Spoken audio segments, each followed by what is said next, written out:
श्लोक 42.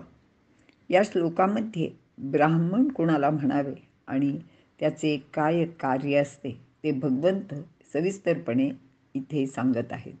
श्लोक पाहूया. शमोदमस्तपशौचं क्षांतिरार्जवमेव च ज्ञानं विज्ञानमास्तिक्यं ब्रह्मकर्म स्वभावजम्. अर्थ: मनाचा निग्रह, इंद्रिय दमन, धर्मासाठी प्रयत्न, शुद्धता, क्षमाशीलता, सरळपणा, संपूर्ण ज्ञान आणि विशेष ज्ञान व आस्तिक्य बुद्धी ही ब्राह्मणाची कर्मे स्वभावातूनच उत्पन्न झालेली असतात आणि यालाच ब्रह्मगुण असेही म्हणतात. विवरण पाहूया. 1. क्षमा. मनोनिग्रह. शम म्हणजे शमवणे, ताब्यात ठेवणे, मनाला वाटेल तेथे लावता येणे आणि वाटेल तेथून काढून पण घेता येणे, अशा मनोनिग्रहाला शम असे म्हणतात. बहुतेक वेळा अशा प्रकारे मनाला ताब्यात ठेवणे हे अत्यंत अवघडच असते, कारण ते वाऱ्यापेक्षा चंचल आहे. पण जो ब्राह्मण आहे तो मनावर ताबा ठेवतो, नियंत्रण ठेवतो, कारण त्याचे मन स्वरूपी म्हणजे ब्रह्मस्वरूपी लीन झालेले असते. सर्व गुणांमध्ये हा पहिला गुण भगवंताने सांगितला आहे. यानेच ब्राह्मण कर्माचा प्रारंभ सुद्धा होतो. 2. दम. जो बाह्य इंद्रियांना ताब्यात ठेवतो.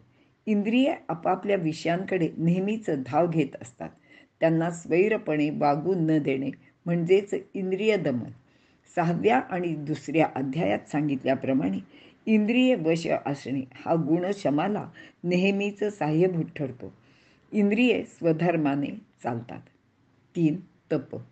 तप म्हणजे प्रयत्न करणे, धर्मरक्षणासाठी प्रयत्न करणे. यांचे चित्तात सदा सर्व काळ ईश्वर चिंतन सुरू असते. तसेच स्वधर्माचे पालन करताना प्राप्त होणारे कष्ट प्रसन्नतापूर्वक ते सहन करू शकतात. गीतेमध्ये शरीर, वाणी आणि मन यांचे तप सांगितलेले आहे. तो अर्थसुद्धा येथे गृहीत धरायलाच हवा. 4. शौचम. शुद्धता, स्वच्छता ती मनाची आणि शरीराची असते. अंतर्बाह्य व पवित्रपणा म्हणजे पापरहितता. यामध्ये मन शुद्ध, पवित्र भावनायुक्त असून तसेच त्याचे आचरणसुद्धा असते. यामध्ये आपला आहार, विहार, आचार यांचा समावेश आहे. थोडक्यात सदाचाराचे पालन म्हणजेच शौचता. 5. क्षांती. क्षमा करण्याची वृत्ती. येथे दुर्बलाची क्षमा अपेक्षित नाही, तर आपल्यात एखाद्याला म्हणजे अपराध्याला शासन करण्याची योग्यता, बल व अधिकार असतानाही त्याला शासन न करणे. म्हणजेच माऊली असं सांगतात की जेथे आक्रोशेविण क्षमा असे. क्षमा ही पृथ्वीप्रमाणे माणसाला करता यायला हवी. ब्राह्मण लोक असे क्षमाशील असतात. ते आक्रमक नसतात. आपल्यावर झालेला अन्याय ते सहन करतात आणि ते सूडबुद्धीने कधी वागत नाहीत. आपल्याला याबाबत मागे विश्वामित्र आणि वशिष्ठ ऋषींची गोष्ट सांगितलेली आहे की त्यांच्या अनेक पुत्रांना मारल्यानंतरही वशिष्ठ ऋषींनी शक्य त्यांना असूनसुद्धा विश्वामित्रांच्या या सर्व अपराधाला क्षमा करून ते शांतपणे बसले होते. 6. आर्जवम म्हणजे मनाचा व विचारांचा सरळपणा किंवा रुजुता. शरीर, वाणी इत्यादीच्या व्यवहारात सरळपणा असणे. मनात छल, कपट, खोटेपणा नसतो. वागण्या बोलण्यात साधेपणा असतो. आपल्याला त्रास देणाऱ्यांशी सुद्धा हे सरळपणानेच वागतात. याला आर्जव असे म्हणतात. 7. ज्ञानम. वेद, शास्त्र, इतिहास इत्यादीचे योग्य अध्ययन असणे. त्यातील कर्तव्याचा योग्य बोध असणे. ज्ञान हा शब्द सर्वसमावेशक आहे, कारण ब्रह्मात सर्व ज्ञानच भरलेले आहे. ते मिळवण्याचा प्रयत्न ब्राह्मण करतो.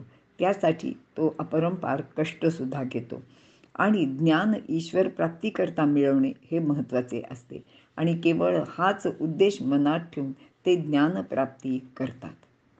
8. विज्ञानम. जगात अनेक प्रकारचे ज्ञान आहे. ते एकदम मिळवणे कोणालाच शक्य नसते. म्हणून ह्या ज्ञानाचे विभाग करून तो एक एक करून आत्मसात करणे. ज्ञानाच्या अशा विभागालाच विज्ञान असेही म्हणतात. याशिवाय विज्ञान म्हणजे यज्ञात श्रुक, श्रुवा इत्यादींचा कोणत्या वेळी कोणत्या विधीने प्रयोग करावा, तसेच यज्ञविधीचे अनुष्ठान इत्यादीचा अनुभव करून घेणे. तर ज्ञानदेव सांगतात की अंतःकरणाच्या शुद्ध स्थितीत शास्त्र विचाराने व ध्यानादी अभ्यास बलाने जी बुद्धी ईश्वर स्वरूपी लीन होते तेच विज्ञान होय. 9. आस्तिक्यम.